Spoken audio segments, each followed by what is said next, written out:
Good morning, students. Welcome to the online classes DAPS School Purnia. In the previous classes, we have learned about the physical properties of metals and non-metals. This is the class 8 chemistry. We are studying the chapter metals and non-metals. In the previous classes, we have learned about the physical properties. In this class, we will learn about the chemical properties of metals and non-metals. Chemical properties means how the metals and non-metals chemically behave. Here we are starting from the first property, that the chemical behavior. Chemical behavior means what? Metals are the metals are the element which lose outermost electrons to form electropositive ions. This is the definition. We can define the metals in this way, that metals are the element which lose outermost electrons to form electropositive ions. Metals ऐसे elements को बोलते हैं जो electrons को loose करता है और electropositive ions बनाता है. सो हम बोल सकते हैं चूंकि मेटल्स हमारा पॉजिटिव आयंस बनाता है, so we can say that the form of the metals are electropositive in nature. Example है सोडियम. जैसे सोडियम में से अगर हम 1 इलेक्ट्रॉन को लूज करते हैं तो ये सोडियम आयन बनाता है. इन द सिमिलर वे मैग्नीशियम अगर 2 इलेक्ट्रॉन्स को लूज करता है तो मैग्नीशियम प्लस आयन बनाता है. इस तरीके से हम लोगों ने देखा कि metals are electropositive in nature. Whereas अगर हम इसी बात में बात करें कि नॉन मेटल्स की बात करें तो नॉन मेटल्स आर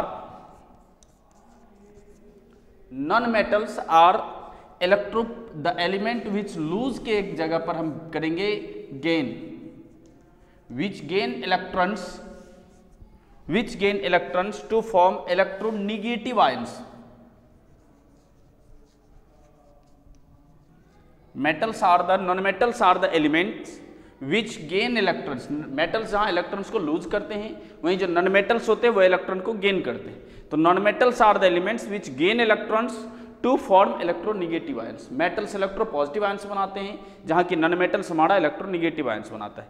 इसीलिए हम बोल सकते हैं जैसे मेटल्स को इलेक्ट्रोपॉजिटिव नेचर का बोलते थे, तो non metals can be said that they are electronegative in nature. Electronegative in nature. आइए एग्जाम्पल्स की हम बात करते हैं. जैसे अगर हम यहां लें, सपोज करते क्लोरीन नॉन मेटल है. ये क्लोरीन नॉन मेटल, और ये अगर 1 इलेक्ट्रॉन को गेन करता है, यहां प्लस साइन बता रहा है, गेन करता है, तो ये बनाता है आपका chlorine minus ion. That is chlorine non metal gain 1 electron to form chloride ion. इसे क्लोराइड आयन बोलते हैं. सिमिलरली अगर हम ऑक्सीजन की बात करें तो ऑक्सीजन 2 इलेक्ट्रॉन्स गेन करता है और यह बनाता है oxide ion, that is O पे पावर -2 चार्ज. इसे हम बोलेंगे ऑक्सीजन नॉन मेटल gains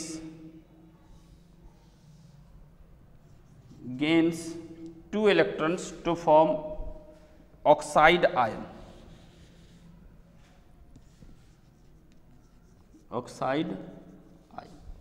ये हमारा एग्जाम्पल हुआ. जैसे हमने फिर से एक बार एक्सप्लेन करते हैं. Metals are the elements which lose electrons to form electropositive ions. In the similar way non metals are the elements which gain electron to form electronegative ions.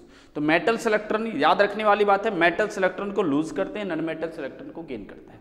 Second thing is that metals are electropositive in nature and non-metals are electronegative in nature. So you have to write this. After that we will learn the second property, that the reaction with oxygen or air. Just note it.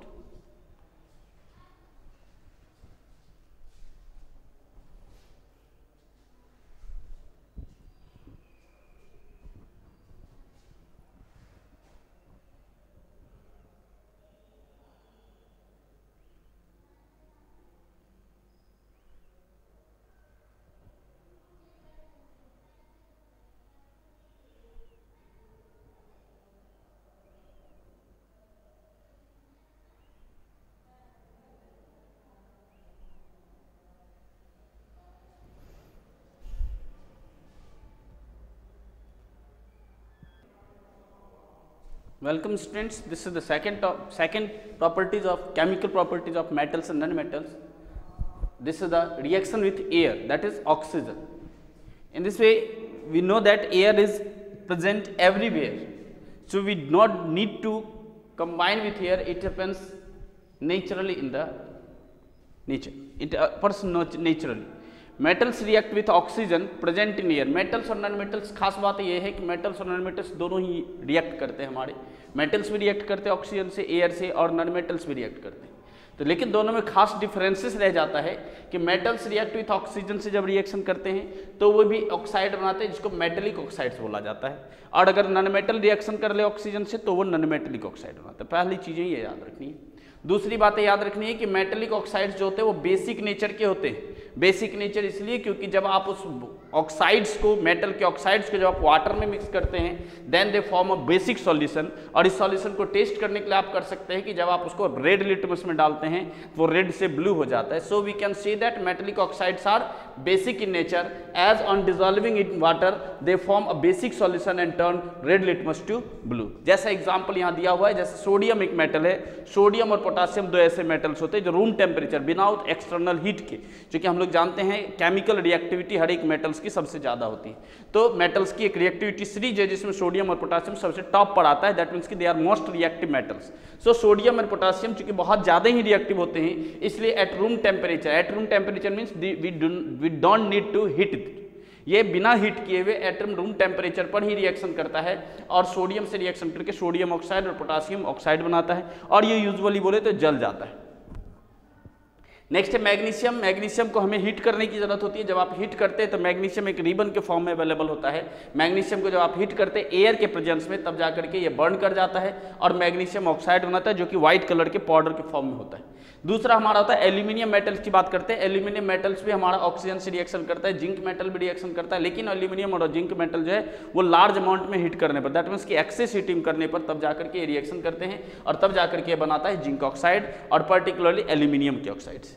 Next बातें रह जाती है कि iron को भी जब आप heat कराते हैं तो आयरन नॉर्मल कंडीशन में हीट रिएक्शन नहीं करता है, लेकिन जब वो एयर और वाटर मॉइस्ट एयर में जब प्रेजेंट होता है तब जाकर के हम लोग आयरन का एक मोस्ट कॉमन चीज़ देखते हैं कि लोहे में जंग लग जाती है। आयरन की जितनी भी चीज़ें होती है उसमें एक रस्टिंग प्रोसेस होता है, तो रस्टिंग के कारण, रस्टिंग ऑफ आयरन के कारण आयरन प्लस ऑक्सीजन, अगर हम एक्स अमाउंट वाटर का वेरिएबल होता है इसलिए हम एक्स यहाँ डाल रहे हैं। आयरन अगर ऑक्सीजन से एयर के प्रेजेंस में, वाटर के प्रेजेंस में, अगर दोनों ही के प्रेजेंस में रिएक्शन करता है तो हाइड्रेटेड आयरन ऑक्साइड बनाता है जिससे हम लोग रस्ट के नाम से जानते हैं। यार रस्ट का फॉर्मूला हुआ Fe2O3 × XH2। उसी तरीके से कॉपर में भी हम लोग रस्टिंग देखते हैं। कॉपर में भी कॉपर, वाटर, कार्बन डाइऑक्साइड और ऑक्सीजन सबके प्रेजेंस से रिएक्शन करता है जो कि हमारे एयर में प्रेजेंट होते हैं और ये बनाता है कॉपर के हाइड्रेटेड कार्बोनेट, दैट इज की copper hydroxide and copper carbonate. In this way we see that all the metals react with oxygen, but कुछ ऐसे मेटल्स होते हैं जो कि बहुत ही लिस्ट रिएक्टिव होते हैं, जो रिएक्टिविटी सीरीज में सबसे नीचे होते हैं, जैसे कि सिल्वर, गोल्ड, प्लैटिनम, ये सभी कुछ ऐसे मेटल्स होते हैं जो रिएक्टिविटी सीरीज में इतने नीचे पाए जाते हैं, उसकी रिएक्टिविटी इतनी कम होती है कि वो हमारे एयर से रिएक्शन नहीं कर पाता है। तो ये मेटल्स का रिएक्शन हो, एक और फिर से हम रिव्यू करते हैं कि मेटल्स और नॉन मेटल्स दोनों ही रिएक्शन करते हैं एयर से। एयर दैट मीन्स कि ऑक्सीजन जो हमारे एटमॉस्फेयर में प्रेजेंट होता है, और जब ये रिएक्शन करते हैं तो मेटल्स जो होते हैं वो मेटेलिक ऑक्साइड्स बनाते हैं और जो नॉन मेटल्स होते हैं वो नॉन मेटेलिक ऑक्साइड्स बनाते हैं। मेटल्स भी रिएक्शन करते हैं, नॉन मेटल्स भी रिएक्शन करते हैं, लेकिन मेटल्स और नॉन मेटल्स दोनों में ही हर एक मेटल्स एलिमेंट्स के रिएक्ट करने की एबिलिटी अलग अलग होती है। ऐसे मेटल्स जो हाईली रिएक्टिव होते हैं, रिएक्टिविटी सीरीज में टॉप पर होते हैं, वो सबसे तेजी से रिएक्शन करते हैं। We don't need to apply more energy. So in this way sodium और पोटासियम के बारे में हमने बताया जो कि सबसे टॉप पर पाए जाते हैं, इसलिए सोडियम और पोटासियम रूम टेम्परेचर पर ही ऑक्सीजन से रिएक्शन करके जल जाता है। मैग्नीशियम ऑक्सीजन जब हीट, मैग्नीशियम रिबन को जब आप हीट करते हैं तब वो रिएक्शन करता है और मैग्नीशियम ऑक्साइड बनाता है। एल्यूमिनियम और जिंक स्ट्रॉन्ग हीटिंग पर रिएक्शन करते हैं। In the same way iron और कॉपर जब एटमॉस्फेरिक कंडीशन में ऑक्सीजन के साथ साथ वाटर के प्रेजेंस में होते हैं तब वो रस्ट बनाता है, जिससे हम लोग लोहे के ऊपर जंग के फॉर्म में देखते हैं, एक ब्राउनी लेयर होता है। और उसके बाद फिर हमारा कॉपर होता है, कॉपर के ऊपर हम लोग अक्सर देखें कॉपर के ऊपर ग्रीन कलर का एक लेयर बन जाता है, ये भी हमारा रस्टिंग ऑफ कॉपर कहलाता है। दैट इज कोरोजन भी आप बोल सकते हैं, कोरोजन ऑफ कॉपर या कोरोजन ऑफ आयरन। रस्टिंग की जगह आप कोरोजन वर्ड भी यूज कर सकते हैं, जिसके कारण हमारा मेटल जो है पहले तो वीक होता है और फाइनली वो जाकर के क्या होता है, हमारा यूजलेस हो जाता है। तो ये हमारा एक्शन है, रिएक्शन है किस चीज का, एयर का मेटल्स के साथ। आप इसको नोट कर लेंगे। After that we will explain the reaction of non-metals with air. Okay, just note it, please.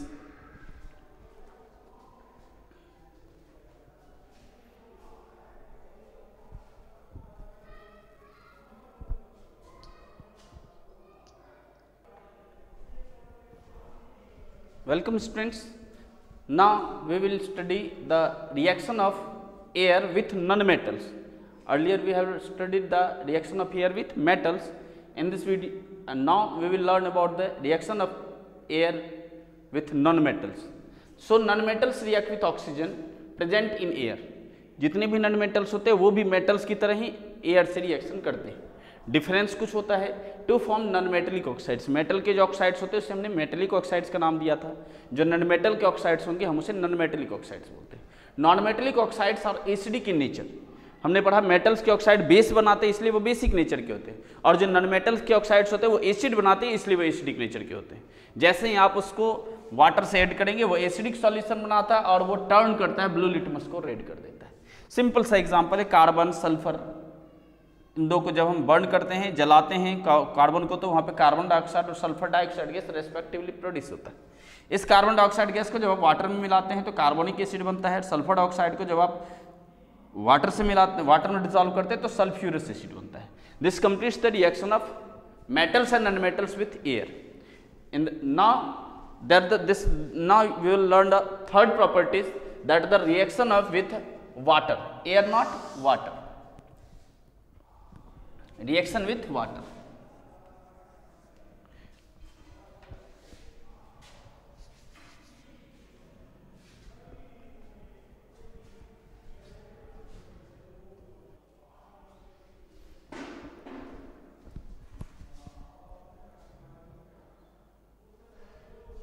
Okay students, this is the third chemical properties of metals and non-metals, that is reaction with water. Here we are explaining the reaction of metals with water. Reactive metals. Reactive metals means the metals which are above in the chemical reactivity series. Reactive metals react with water. The metals which are above in the reactivity series usually react with water to form their oxides or hydroxides. When will they form oxides or when will they form hydroxides? It will be explained. And release hydrogen gas. They will form oxides as well as hydroxide. But there must be the different conditions. Metals जो हैं वो ठंडे पानी से reaction कर सकते हैं, गर्म पानी से रिएक्शन कर सकते हैं, और साथ ही साथ वो क्या कर सकते हैं तो स्टीम से भी रिएक्शन करते हैं. It depends on the reactivity of the metals. जैसे मोस्ट रिएक्टिव मेटल्स जो हैं, जैसे मेटल्स जो हाईली रिएक्टिव मेटल्स हैं जैसे कि सोडियम और पोटासियम. मेटल्स अगर किसी वाटर से रिएक्शन करता है, metal plus water, either hot और कोल्ड, चाहे ठंडा हो या गर्म हो, अगर मेटल वाटर से रिएक्शन किया तो बनाया ऑक्साइड, हाइड्रोक्साइड, तो हाइड्रोक्साइड बनेगा. और अगर वही मेटल वाटर से ना करके स्टीम से रिएक्शन करता है तो बनाएगा ऑक्साइड. लेकिन दोनों ही केस में हाइड्रोजन गैस का रिलीज होना मस्ट, नेसेसरी. तो क्लियरली क्या हो गया कि मेटल्स जो हैं वो दोनों ही कंपाउंड प्रोड्यूस करते हैं. तो जो हाईली रिएक्टिव मेटल्स है जैसे सोडियम, पोटासियम, कैल्शियम, ये सब चूंकि हाईली रिएक्टिव होते हैं, ज़्यादा रिएक्टिव होते हैं, इसलिए इसे रिएक्ट करने के लिए हमें किसी एनर्जी की जरूरत नहीं होती है. बड़ी तेजी से कोल्ड वाटर से, जैसे ही वाटर के कांटेक्ट में आप लाते हैं, ठंडे पानी से ही या नॉर्मल रूम टेम्परेचर पर ही बिना एक्सटर्नल हीट प्रोवाइड के सोडियम और पोटासियम जो हैं वो वाटर से रिएक्शन करके बहुत तेजी से रिएक्शन करते हैं और बनाते हैं सोडियम हाइड्रोक्साइड और पोटासियम हाइड्रोक्साइड रेस्पेक्टिवली, और साथ ही साथ रिलीज करते हैं वाटर, हाइड्रोजन गैस. नेक्स्ट है कैल्शियम. चूंकि सोडियम और पोटासियम से थोड़ा सा कम रिएक्टिव होता है, इसीलिए कैल्शियम सोडियम और पोटासियम की तरह रूम टेम्परेचर पर बर्न नहीं करता, लेकिन कैल्शियम बर्न कर जाता है. ये दोनों जो रिएक्शन करते हैं इतनी ज़्यादा एनर्जी रिलीज होती है कि जो हाइड्रोजन गैस सोडियम और पोटासियम के केस में है वो बर्न कर जाते हैं. और हम बोलते हैं कि वाटर में सोडियम को पानी में डाल दीजिए तो आग लग जाती है. तो वो आग जो लगती है वो सोडियम में नहीं लगती है, ना ही सोडियम हाइड्रोक्साइड में लगती है. वहाँ वो इतना ज़्यादा हाईली एक्सोथर्मिक प्रोसेस होता है कि जो हाइड्रोजन गैस वहाँ प्रोड्यूस हो रहे हैं रिएक्शन के प्रोडक्ट्स के फॉर्म में, वह हाइड्रोजन गैस वहाँ इग्नाइट होकर के बर्न करना शुरू कर जाती है. नेक्स्ट है कैल्शियम और हाइड्रोजन जब वाटर से रिएक्शन करता है तो यह भी रूम टेम्परेचर पर कोल्ड वाटर से रिएक्शन होता है और calcium hydroxide plus hydrogen gas को फॉर्म करते हैं. मैग्नीशियम को जब आप हॉट वाटर से रिएक्शन कराते हैं, ये कोल्ड वाटर से रिएक्शन नहीं करता है. मैग्नीशियम कोल्ड वाटर से रिएक्शन नहीं करता है. इसे जब आप हॉट वाटर से रिएक्शन कराते हैं तो ये मैग्नीशियम के हाइड्रोक्साइड्स और हाइड्रोजन गैस बनाते हैं। लेकिन इसके बाद मैग्नीशियम, उसी मैग्नीशियम को चूंकि लेस रिएक्टिव होने के कारण आप उसी मैग्नीशियम को अगर स्टीम से रिएक्शन करवाते हैं, स्टीम से, जैसा कि हमने गैस लिखा है, मैग्नीशियम अगर स्टीम से रिएक्शन करता है तो मैग्नीशियम के हाइड्रोक्साइड ना बनकर ऑक्साइड और हाइड्रोजन गैस रिलीज होंगी। एल्यूमिनियम भी अगर स्टीम से रिएक्शन करते हैं एल्यूमिनियम के ऑक्साइड और हाइड्रोजन गैस रिलीज होंगी। उसी तरह जिंक और आयरन भी जो है वो रिएक्शन करते हैं स्टीम से और वो भी फर्दर देयर ऑक्साइड्स और हाइड्रोजन गैस को रिलीज करते हैं। So students, this is the reaction of metals with water. One thing we have to know that just we have to write the now we will explain the reaction of nonmetals with water. So we have to clear that the nonmetals do not react with water. Just you have to know nonmetals do not react with water.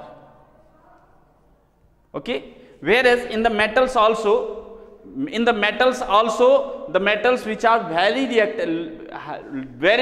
less reactive, that is least reactive, like copper, mercury, silver, gold and platinum, these metals also do not react with water to form hydrogen gas. In the similarly, non-metals also do not react with water. So this is the third properties of metals and non-metals, that is the reaction with water. In the next after this we will learn the fourth property, that is the reaction with acids. So please note it.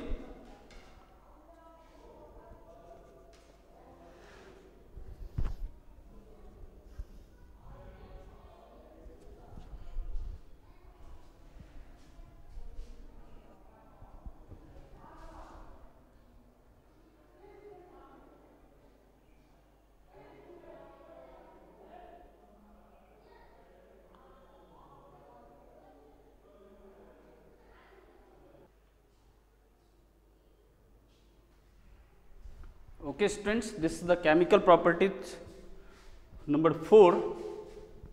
This is the reaction with acids. Reaction with acids means what? The metals or non-metals, which one react with acids and which do not. तो metals और non-metals के बारे में जब हम बात करते हैं reaction with acids की, तो हम commonly याद रखें कि जैसे metals का और non-metals का water से reaction होता है, in the similar way metals और non-metals acid से भी reaction करते हैं। मेटल्स नॉन मेटल्स जो हैं वह एसिड से भी रिएक्शन करके हाइड्रोजन गैस को ही प्रोड्यूस करते हैं। तो आइए हम बात करते हैं रिएक्शन ऑफ मेटल्स की विथ एसिड्स। तो नॉन रिएक्टिव मेटल्स, ऐसा हमने पढ़ा कि ज़्यादा रिएक्टिव मेटल जो हाइड्रोजन से अबव होते हैं रिएक्ट विथ एसिड्स, वो एसिड से रिएक्शन करते हैं to form salt and release hydrogen gas. वहाँ पर ऑक्साइड्स और हाइड्रोक्साइड्स का फॉर्मेशन हम करते थे, यहाँ पर हमारे मेटल्स के सॉल्ट फॉर्म करते हैं और साथ ही साथ हाइड्रोजन गैस रिलीज होता है। जबकि लेस रिएक्टिव मेटल जो होते हैं, जैसे copper, silver, mercury, gold, platinum, ये सभी एसिड से रिएक्शन नहीं करते हैं। जैसे एग्जाम्पल से, जैसे सोडियम, पोटेशियम, इन दोनों को हमने डाइल्यूट हाइड्रोक्लोरिक एसिड से रिएक्शन कराया, तो जब हाइड्रोक्लोरिक एसिड से रिएक्शन कराता है सोडियम क्लोराइड और हाइड्रोजन गैस को रिलीज करते हैं। खास बात है कि सोडियम और पोटेशियम चूंकि बहुत ज़्यादा रिएक्टिव मेटल्स होते हैं, इसलिए इसका जो रिएक्शन होता है बहुत फास्ट होता है, बहुत ही वायलेंटली ये रिएक्शन करता है और लार्ज अमाउंट ऑफ एनर्जी को रिलीज करता है। नेक्स्ट है कैल्शियम और मैग्नीशियम को हमने डाइल्यूट सल्फ्यूरिक एसिड से रिएक्शन कराया है। जब कैल्शियम और मैग्नीशियम को आप डाइल्यूट सल्फ्यूरिक एसिड से रिएक्शन कराते हैं तो यहाँ पर कैल्शियम सल्फेट और मैग्नीशियम सल्फेट का फॉर्मेशन होता है। ठीक है, और खास बात यहाँ पर याद रखिए कि सारे के फॉर्म में हम लोग एक्वस वर्ड यूज करेंगे। Aqueous means what? The solution of water, solution of salt in water. ये सभी जो है वाटर में एक सॉल्यूशन के फॉर्म में बनता है। एक्वस हमने ए क्यू वर्ड आप हर एक सॉल्ट के पीछे लगाएंगे, वो जो उसके एक्वस वर्ड को बताता है। एक्वस मीन्स ये सॉल्ट जो है वो ड्राई फॉर्म में नहीं, ये अपने सॉल्यूशन के फॉर्म में, वो भी सॉल्यूशन वाटर में मिला हुआ सॉल्यूशन के फॉर्म में ऑब्टेन्ड होता है। तो कैल्शियम जो डाइल्यूट सल्फ्यूरिक एसिड से रिएक्शन करेगा तो कैल्शियम सल्फेट बनाएगा, मैग्नीशियम रिएक्शन करेगा तो मैग्नीशियम सल्फेट बनाएगा, ये सभी सॉल्ट है। एल्यूमिनियम और जिंक को अगर हम फिर से dilute sulphuric chloric acid reaction से करवाते हैं तो एल्यूमिनियम फर्दर एल्यूमिनियम क्लोराइड बनाता है, जिंक हर में जिंक क्लोराइड बनाता है। और खास बातें हैं कि हर एक केस में आपको हाइड्रोजन गैस का रिलीज होना मस्ट है। जबकि यहीं पर अगर हम बात करें नॉन मेटल्स की, तो नॉन मेटल्स के बारे में यहाँ फिर से एक बार हम लोग जान लें कि non metals do not react with acids. ठीक है, ये हमारा रिएक्शन विथ एसिड्स कंप्लीट हुआ। नेक्स्ट हम लोग पढ़ेंगे reaction with salt solutions.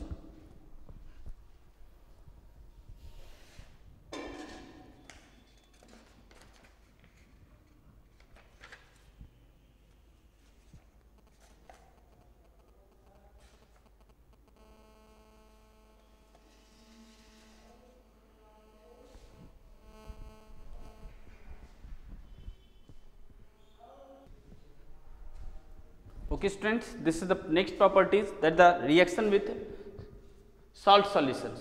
So a more reactive metals, हम लोगों ने पढ़ा कि रिएक्टिविटी मेटल्स की होती है, जो मेटल्स ज़्यादा रिएक्टिव होते हैं और एक मेटल्स कम रिएक्टिव होते हैं. A more reactive metal reacts with salt solutions of another less reactive metal. एक मोर रिएक्टिव मेटल जो होता है वो लेस रिएक्टिव मेटल्स के सॉल्यूशन से रिएक्शन करता है साल्ट सॉल्यूशन से और डिस्प्लेस करता है, उस लेस रिएक्टिव मेटल को डिस्प्लेस कर देता है, जबकि खुद का अपना सॉल्ट सॉल्यूशन तैयार करता है. जैसे एग्जांपल, कॉपर सिल्वर से ज़्यादा रिएक्टिव है, तो इसलिए कॉपर ने सिल्वर नाइट्रेट सॉल्यूशन में से सिल्वर को देख रहे हैं आप डिस्प्लेस कर दिया और खुद का अपना सॉल्ट बनाया जिसका नाम है copper nitrate. Copper silver nitrate से रिएक्शन करके copper nitrate salt plus silver metal को डिस्प्लेस करता है. मैग्नीशियम उसी तरीके से, मैग्नीशियम चूंकि कॉपर से ज़्यादा रिएक्टिव है इसलिए मैग्नीशियम कॉपर सल्फेट से रिएक्शन करता है, मैग्नीशियम सल्फेट बनाता है और उसके बाद फिर कॉपर बनाता है, कॉपर को डिस्प्लेस कर देता है. जिंक सिमिलर वे में कॉपर सल्फेट से ज़्यादा रिएक्टिव है इसलिए जिंक सल्फेट बनाता है और साथ ही साथ कॉपर मेटल को डिस्प्लेस कर देता है. तो ये हमारा डिस्प्लेसमेंट रिएक्शन भी कहलाता है. इससे रिएक्शंस जिसमें कि एक मेटल्स किसी दूसरे मेटल्स या नॉन मेटल्स को डिस्प्लेस करता है अपने कंपाउंड से और खुद का कंपाउंड बनाता है, ऐसे रिएक्शंस को हम लोग पर्टिकुलरली डिस्प्लेसमेंट रिएक्शंस के नाम से जानते हैं. तो ये हमारा है reaction with salt solutions. Similarly जैसे मेटल्स एक सॉल्ट सॉल्यूशन से रिएक्शन करता है, उसी तरीके से एक नॉन मेटल्स भी सॉल्ट सॉल्यूशन से रिएक्शन करता है. तो हम यहाँ पर बोल सकते हैं कि नॉन मेटल्स ऑल्सो रिएक्ट, वहाँ पर भी एक नॉन मेटल जो होगा, यहाँ मोर रिएक्टिव नॉन मेटल हम यहाँ ऐड कर सकते हैं. A more reactive non metal reacts with salt solutions of another non metal, another less reactive non metal to displace the non metal and form their salt solutions. तो यहाँ पर हम केवल एग्जाम्पल्स को बदलते हैं.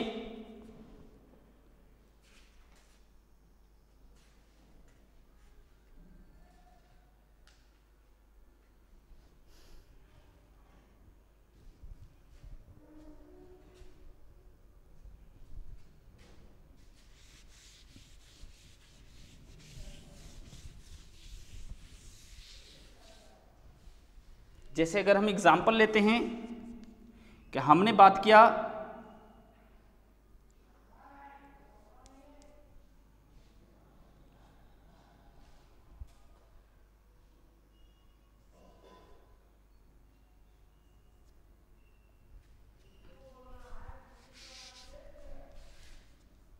पोटासियम आयोडाइड को अगर आप क्लोरीन से रिएक्शन कराते हैं तो ये पोटासियम क्लोराइड बनाता है और साथ ही साथ आयोडीन को डिस्प्लेस करता है. उसी तरीके से यहाँ पर पोटासियम आयोडाइड को अगर आप ब्रोमीन से रिएक्शन कराते हैं तो फिर ये पोटासियम ब्रोमाइड बनाता है और साथ ही साथ आयोडीन को डिस्प्लेस करता है. क्योंकि यहाँ पर सॉल्ट में जो हमारा रिएक्टिविटी होती है ये आयोडीन सबसे लेस रिएक्टिव होता है, उससे ज़्यादा होता है ब्रोमीन और सबसे ज़्यादा होता है क्लोरीन. ठीक है, तो इस तरीके से मेटल्स भी अपने नॉन मेटल्स भी अपने सॉल्ट से, ये सॉल्ट है पोटासियम आयोडाइड सॉल्ट है, पोटासियम आयोडाइड सॉल्ट है और इस पोटासियम आयोडाइड को अगर आप पोटासियम क्लोरीन से रिएक्शन करें तो पोटासियम क्लोराइड बना. फिर इसी पोटासियम ब्रोमाइड को अगर आप यूज़ करना चाहते हैं तो ये पोटासियम ब्रोमाइड भी अगर आप यूज़ करें क्लोरीन के साथ रिएक्शन करा दें तो ये फिर पोटासियम क्लोराइड और साथ ही साथ ब्रोमीन वेपर यूज़ होगा. तो ये हमारे लेस क्या है सॉल्ट सॉल्यूशंस के रिएक्शंस हैं, आप इसको नोट करें. फिर हम नेक्स्ट में हम लोग पढ़ेंगे आगे रिएक्शन विथ क्लोरीन.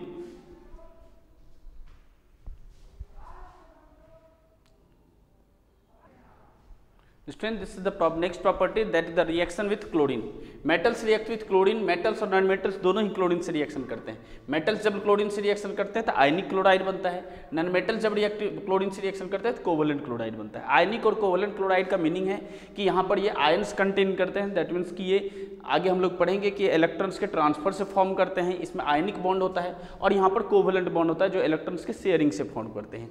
यहाँ पर इसकी बात है, ये सारे जो कंपाउंड्स होते हैं वो यूजुअली सॉलिड फॉर्म में होते हैं और साथ ही इलेक्ट्रिसिटी को कंडक्ट करते हैं जितने भी मेटल्स के क्लोराइड होते हैं. जबकि नॉन मेटल्स के जो क्लोराइड होता है या तो लिक्विड होते हैं या नहीं तो गैसेस होते हैं और ये इलेक्ट्रिसिटी को कंडक्ट नहीं करते हैं. तो जैसा एग्जांपल हमने लिखा, सोडियम को अगर आप क्लोरीन गैस से रिएक्शन कराते हैं सोडियम क्लोराइड बनता है. मैग्नीशियम को क्लोरीन से रिएक्शन कराते हैं मैग्नीशियम क्लोराइड. एल्यूमिनियम को क्लोरीन से रिएक्शन कराते हैं तो एल्यूमिनियम क्लोराइड बनता है। इन the similar way hydrogen gas को अगर आप क्लोरीन से रिएक्शन कराते हैं तो HCl हाइड्रोजन क्लोराइड गैस बनता है। कार्बन को क्लोरीन से रिएक्शन करवाने पर कार्बन टेट्राक्लोराइड नाम का एक लिक्विड बनता है। फॉस्फोरस को क्लोरीन से रिएक्शन कराने पर फॉस्फोरस पेंटाक्लोराइड नाम का एक सब कंपाउंड बनता है। तो इस तरीके से हम लोगों ने देखा कि मेटल्स और नॉन मेटल्स दोनों ही क्लोरीन से रिएक्शन कर पाते हैं। आप इसको नोट कर लें। फिर हम लोग लास्ट टॉपिक पढ़ेंगे, that the reaction with hydrogen.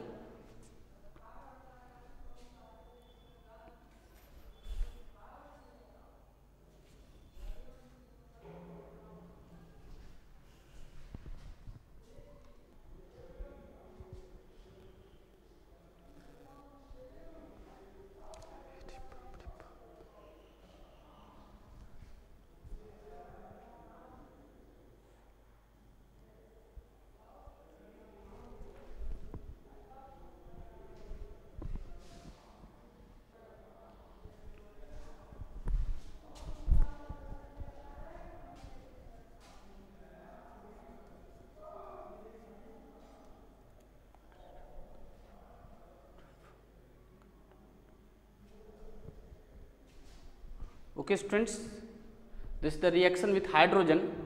Metals react, as we have learned the reaction with chlorine, in the similar way reaction with hydrogen also. Metals and nonmetals both react with hydrogen. Metals react with hydrogen to form ionic hydride, that is sodium plus hydrogen to form sodium hydride. Magnesium react with hydrogen to form magnesium hydride. Aluminum reaction with aluminum hydride. In the similar way, chlorine reacts with hydrogen to form hydrogen chloride. Carbon reacts with hydrogen to form methane. Sulfur reacts with hydrogen to form hydrogen sulfide. Nitrogen reacts with hydrogen to form ammonia. NH3 is called the ammonia gas. So this completes your chemical properties. Now the last topic is that the uses of metals and nonmetals. Just we have to know that metals and nonmetals. Metals are used to make electric wires, as we have earlier described it in the physical properties. Metals are used in electric wires since they are good conductors of electricity. In the similar way, the metals as like the zinc is used for galvanization, that is the process of rust, prevention of iron from the rusting. Metals such as aluminium, copper and iron are used to make cooking utensils. Mercury is a metal which is liquid in state and it is used in thermometers. Metals such as silver, gold and platinum are used to make jewelry. Nickel and chromium metals are used for electroplating. Metals being very hard and strong, metals which are very hard and strong, so they are used in building materials. Okay, next one is that now we will explain the uses of nonmetals. Nonmetals, that is oxygen is an essential nonmetal which is essential for all the living beings. Hydrogen is a nonmetal which is used in as a welding metals. Sulfur is also a nonmetal which is used in the manufacture of sulfuric acid, which is used to make antiseptic creams, and it is also used, sulfur is also used in the vulcanization of rubber. Liquid hydrogen is used as a rocket fuel. Nitrogen is used in the form of ammonia to form fertilizers. It is also used to form preservatives, that is an inert gas, inert nature, because some compounds of nitrogen are used as explosives as well. Phosphorus is a nonmetal which is used in safety materials in firecrackers. Graphite is a nonmetal which is good conductor and it is used in pencil slits and electrodes. Diamond, another form of carbon, is the hardest nature, so it is used to cut glass and it is cutting and drilling instruments. Silicon is also a nonmetal that is used to make computer chips. Actually, silicon is also used to make chips. Silica gel is to absorb moisture. Chlorine is a nonmetal which is used to treatment of water to kill germs. So students, this completes your chapter metals and nonmetals.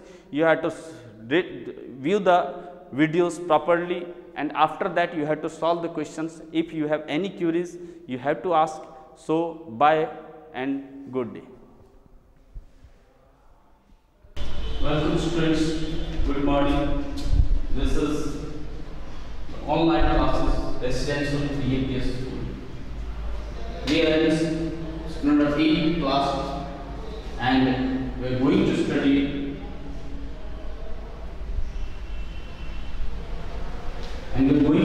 the chapter metals and second chapter of chemistry, that is metals and nonmetals. In this chapter, we will learn about metals and nonmetals. First of all, metals और nonmetals को जानने से पहले हमें ये जानना होगा कि हम मेटल्स और नॉन मेटल्स है क्या, और उससे पहले हमें जानना होगा व्हाट और एलिमेंट्स। तो सबसे पहले आइए हम लोग स्टार्ट करते हैं कि हम लोग अपने नेचर में जितनी भी चीजों को देखते हैं, chemically all the substances are made up of elements. जितनी भी सब्सटेंसेस वो किसी फ्री सब्सटेंस से बने होते हैं जो हमारे नेचर में पाया जाता है, that is the elements. Elements is the ultimate, that is the simplest substance. An element is the simplest substance with which everything in this universe is made. Okay, an element is the simplest substance with the help of which all things in the universe. अब आइए बातें करें आप elements है क्या। तो elements हमारा ठीक उसी तरीके से जैसे हम लोग अल्फाबेटिकल लेटर्स पढ़ते हैं, ठीक उसी और अल्फाबेटिकल लेटर्स की कॉम्बिनेशन से हम लोग नंबर ऑफ वर्ड्स बनाते हैं। इन द सेम वे हमारे पास जो डेफिनेट नंबर ऑफ एलिमेंट्स होते हैं वह एलिमेंट ठीक उसी लेटर्स की तरह ट्रीट करते हैं, और जैसे लेटर्स मिलकर के वर्ड्स बनाते हैं, इन सिमिलर मैनर ढेर सारे एलिमेंट्स आपस में कंबाइन करके पर्टिकुलर मैनर से, दैट द केमिकल कॉम्बिनेशन से, और वो बनाते हैं हमारा क्या, तो कंपाउंड्स। आइए नेक्स्ट बातें रह जाती है हमारी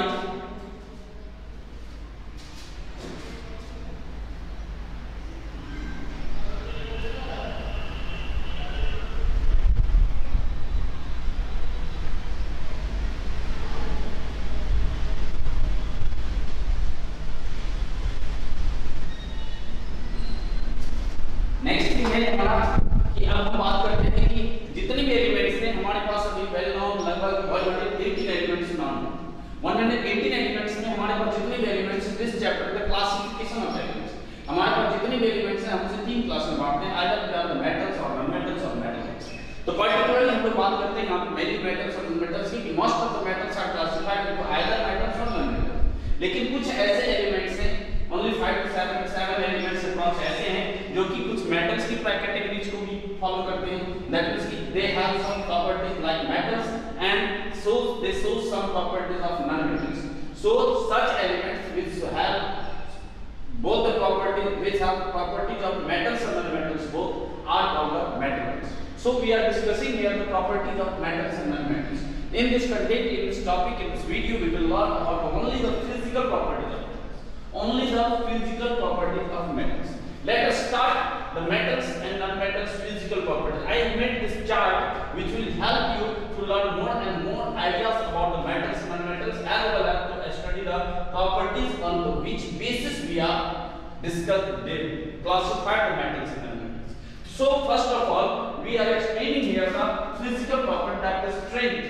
Strength means what is physical strength? कौन सा कितना ज्यादा स्ट्रांग है, मेटल्स हमारा सबसे ज्यादा स्ट्रांग है या नॉन मेटल हमारा सबसे ज्यादा स्ट्रांग है। तो इस चीज के आधार पर हम लोग देखते हैं कि वो मेटल्स और नॉन मेटल्स में कौन सा ज्यादा स्ट्रांग है, इस स्ट्रेंथ की हम लोग बात करते हैं। तो फिजिकल स्ट्रेंथ में हमारे पास आ जाता है मेटल्स एंड नॉन मेटल्स में। Metals are generally hard and strong. Metals जो होते हैं वो ऐसे एलिमेंट्स होते हैं, मेटल्स जो होते हैं वो हमारे ऐसे एलिमेंट्स होते हैं जो जनरली हार्ड और स्ट्रांग होते हैं, बहुत ज़्यादा हार्ड और स्ट्रांग होते हैं।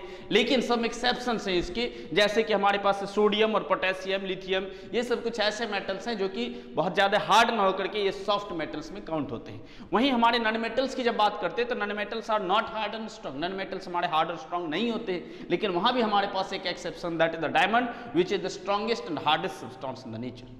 नेक्स्ट स्टेट की हम बात करते हैं, दूसरी प्रॉपर्टी हमारी physical state. Physical state means what, कि विच ऑफ द मेटल्स और non metals found in either liquids और सॉलिड्स और गैसेस स्टेट। तो जब बात आती है मेटल्स की तो metals are usually solid. Metal जितने भी मेटल्स की सबसे पहली क्राइटेरिया ही हम लोग जानते हैं, देखते हैं, पहचानते हैं कि मेटल्स हैं तो वो सॉलिड होगा। ये सॉलिड मेटल्स की कैरेक्टरिस्टिक्स है, लेकिन सॉलिड हार्डनेस। लेकिन मेटल्स में एक एक्सेप्शन से जिसे हम लोग मरकरी बोलते हैं, मरकरी हमारा एक मेटल है बट ये लिक्विड स्टेट में पाया जाता है, दिस इज एन एक्सेप्शन। उसके बाद जब बात आती है हमारे नॉन मेटल्स की, तो नॉन मेटल्स में तीनों ही क्लास होते हैं, वो मेटल्स भी होते हैं, नॉन मेटल्स भी होते हैं और मेटलाइट्स भी होते हैं। जब हम सॉलिड मेटल्स की बात करते हैं तो सॉलिड मेटल्स हमारे पास आते हैं carbon, sulphur, carbon, sulphur, iodine, ये सभी हमारे सॉलिड मेटल्स है, फॉस्फोरस। जबकि लिक्विड नॉन मेटल्स जो है वो लिक्विड भी होते हैं। लिक्विड नॉन मेटल्स में हम जब बात करते हैं तो एक मात्र आता है bromine, that is the liquid non metal. And the gases में बहुत सारे, मोस्ट ऑफ द जो हमारे नॉन मेटल्स हैं वो गैसेस ही होते हैं, जैसे oxygen, hydrogen, chlorine, nitrogen, helium, neon, argon, krypton, xenon, radon, ये सभी मोस्ट ऑफ द जो नॉन मेटल्स है वो हमारे गैसेस होते हैं। लेकिन नॉन मेटल, सॉलिड, लिक्विड और गैस तीनों ही स्टेट में पाए जाते हैं। तीसरी बात है, जब हम पढ़ते हैं तो बात आती है हमारी थर्ड प्रॉपर्टीज है मेल्लेबिलिटी। मेल्लेबिलिटी एक ऐसी एबिलिटी है किसी मेटल्स की जिसके द्वारा आप उसको बीट करके, पीट करके पतले पतले शीट में कन्वर्ट कर सकते हैं, है ना। तो ये malleability is the ability to be beaten into thin sheets. It is the ability of metals to be beaten into thin sheets, जिसके द्वारा हम पतले पतले शीट्स में हम कन्वर्ट कर सकते हैं। आइए बात करते हैं, तो मेटल्स आर मेल्लेबल। मेटल जो है वो मेल्लेबल होते हैं, जबकि नॉन मेटल्स हमारे नॉट मेल्लेबल होते हैं। जबकि नेक्स्ट प्रॉपर्टीज की हम बात करते हैं तो वह हमारे ductility. Ductility is the ability to be drawn into thin wires. Ductility एक ऐसी प्रॉपर्टी है जिसके द्वारा किसी भी मटेरियल को आप लंबे लंबे थिन वायर्स में कन्वर्ट कर सकते हैं। तो मेटल्स जो होते हैं वो हमारे डक्टाइल होते हैं, जबकि नॉन मेटल्स जो हैं वो डक्टाइल नहीं होते। Non metals can not be drawn into thin wires. जबकि नेक्स्ट बातें हम बात करते हैं तो brittleness. Brittleness is the ability to be beaten into small pieces. Brittleness हमारी एक ऐसी एबिलिटी है जिसके द्वारा हम उसे छोटे छोटे पीसेस में कन्वर्ट कर सकते हैं। और जब ब्रिटलनेस की जब बात आती है तो मेटल्स हमारे ब्रिटल नहीं होते, because they are hard and strong, they do not convert into small pieces on beating. So metals are not brittle, but non-metals are the brittle. It is the property of non-metals. So I have discussed here about 5 physical properties in this content, that the physical strength, physical state, physical malleability, ductility and brittleness. Let us start the next content. Just note it, and after that we will explain the more and more physical properties of the metals and non-metals.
Welcome students. Now the topic is, we are proceeding the content. In the previous, earlier we have studied about the 5 physical properties. That was first one, the physical strength, physical state, malleability, ductility and the brittleness. In this video we will learn about the other physical property, that the sonority, metallic luster, electrical conductivity and thermal conductivity. Let us start with the sonority. Sonority is the physical properties due to which a metal produces a ringing sound. This property is used to form the bells. घंटियां बजाने में हम sonority, that is metals की इसी property का use करते हैं। Sonority एक ऐसी प्रॉपर्टी है जिसके द्वारा किसी भी मेटल पे जब आप हल्की से स्ट्राइक करते हैं तो एक metallic properties, that is metallic sound produce करता है, जिसे हम लोग सोनोरस बोलते हैं। सो मेटल्स आर सोनोरस, जबकि नॉन मेटल्स को आप कितना भी बीट करते, स्ट्राइक करते, वो कोई साउंड प्रोड्यूस नहीं करता है। So they are called the not sonorous. Next चीजें रह जाती है, नेक्स्ट टॉपिक, नेक्स्ट हमारा है points, that is the metallic lustre. Lustre means चमक, that is the brilliance. The metals have extraordinary brilliance, that is the metallic lustre. Metal के surface के ऊपर कुछ चमक होती है। हम आज तक जितने भी मेटल्स को पहचानते हैं उसकी चमक, उसके कलर से ही हम पहचानते हैं। तो so metallic lustre, that is metals are shiny in brilliance, they are चमक on the surface, so metals are lustrous whereas non metals are not lustrous. लेकिन कुछ एक्सेप्शंस हैं, जैसे ग्रेफाइट है, आयोडीन है, कुछ ऐसे नॉन मेटल्स हैं जिसमें कि कुछ लस्टर पाई जाती है। नेक्स्ट हम चलते हैं कंडक्टिविटी। तो कंडक्टिविटी की जब हम बात करते हैं तो हमारे पास दो तरह की कंडक्टिविटी की हम बातें करते हैं। एक होता है हमारा इलेक्ट्रिकल कंडक्टिविटी और दूसरा होता है thermal conductivity. Electrical conductivity is the ability to conduct electrical energy, that is the electric current, where thermal conductivity the ability to conduct heat energy. Electrical conductivity ही एक ऐसी प्रॉपर्टी है जिसके कारण मेटल्स का हम लोग यूज करते हैं किस चीज में, वायर्स बनाने में, इलेक्ट्रिकल अप्लायंसेस बनाने में। तो metals conduct electricity, so metals are good conductor of electricity, where the non metals are poor conductor of electricity. लेकिन नॉन मेटल्स में हमारे पास एक एक्सेप्शन है जो हमारा पुअर कंडक्टर ना होकर के गुड कंडक्टर होता है, that is the graphite. Next है हमारा थर्मल कंडक्टिविटी। तो मेटल्स जो है वो इलेक्ट्रिसिटी के साथ साथ हीट एनर्जी को भी कंडक्ट करते हैं। This is the reason why cooking utensils are made up of metals. Metals के इलेक्ट्रिकल कंडक्टिविटी के साथ साथ थर्मल कंडक्टिविटी की प्रॉपर्टीज के कारण, थर्मल प्रॉपर्टीज के कारण, थर्मल कंडक्टर होने के कारण ही मेटल्स का हम लोग यूटिलाइज करते हैं केवल और केवल किस चीज के लिए, कुकिंग यूटेंसिल्स, खाना बनाने के बर्तनों को बनाने में। और जबकि नॉन मेटल्स में जो है, नॉन मेटल्स यूजुअली जो है हमारे पुअर कंडक्टर होते हैं हीट एनर्जी के। तो इसके बाद हमारे कुछ और प्रॉपर्टीज रह जाते हैं, ये हमारा सेकंड प्रॉपर्टीज है, दैट मींस कि हम फिर से एक बार एक्सप्लेन करें, sonority, metallic lustre, electrical conductivity and thermal conductivity. Sonority, metals are sonorous because they produce ringing sound, non metals are not sonorous because they do not produce ringing sound। Metallic luster में बात करते हैं तो metals are lustrous because they have shiny appearance on their surfaces, non metals are not lustrous। जबकि हमने example बताया, exception है हमारे पास क्या चीज, आयोडीन, ग्रेफाइट। फिर इलेक्ट्रिकल कंडक्टिविटी, मेटल्स कंडक्ट करते हैं इलेक्ट्रिसिटी, इसलिए इलेक्ट्रिकल कैबिनेट्स, इलेक्ट्रिक वायर्स, इन चीज़ों को बनाने में यूज किया था। नॉन मेटल्स हमारे पुअर कंडक्टर होता है, जबकि उसमें एक्सेप्शन है हमारा ग्रेफाइट, इसलिए हम उस ग्रेफाइट का यूज करते हैं इलेक्ट्रिक पोल्स वगैरह बनाने में। नेक्स्ट बातें आ जाते हैं thermal conductivity. Thermal conductivity capability है जिसके कारण इलेक्ट्रिकल एनर्जी के साथ साथ वो हीट एनर्जी को भी कंडक्ट कर देता है। तो ये मेटल्स में इलेक्ट्रिकल हीट एनर्जी को कंडक्ट करने की एबिलिटी पाई जाती है, इसलिए मेटल्स हमारे गुड कंडक्टर कहलाते हैं। नॉन मेटल्स हमारे पुअर कंडक्टर होते हैं। Then just note down this topics and in the next topic we will clear the physical properties. Very few topics are left, just note it.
Okay student, these are the two last physical property, that is the density and the melting and boiling point. Density means what? Which material is dense. Dense means what? Which contain comparatively greater mass in a very small amount of volume. So density, metals have very high density, means what? Metals are heavier, it contains heavier mass, or it can greater mass, can store greater mass in a very small volume. whereas non-metals have very low density. That is, non-metals are lighter. Whereas physical melting and boiling point means at which temperature metals starts to melt into liquids, and the boiling point means what? At which temperature metals or non-metals starts to convert into its gaseous states. So melting and boiling points of metals have very high melting and boiling points, where the non-metals have very low melting and boiling points. So students, this is the physical properties of metals and non-metals. Now this in the next content or the next video we will learn about the chemical properties of metals and non-metals. So goodbye and learn it properly. Bye.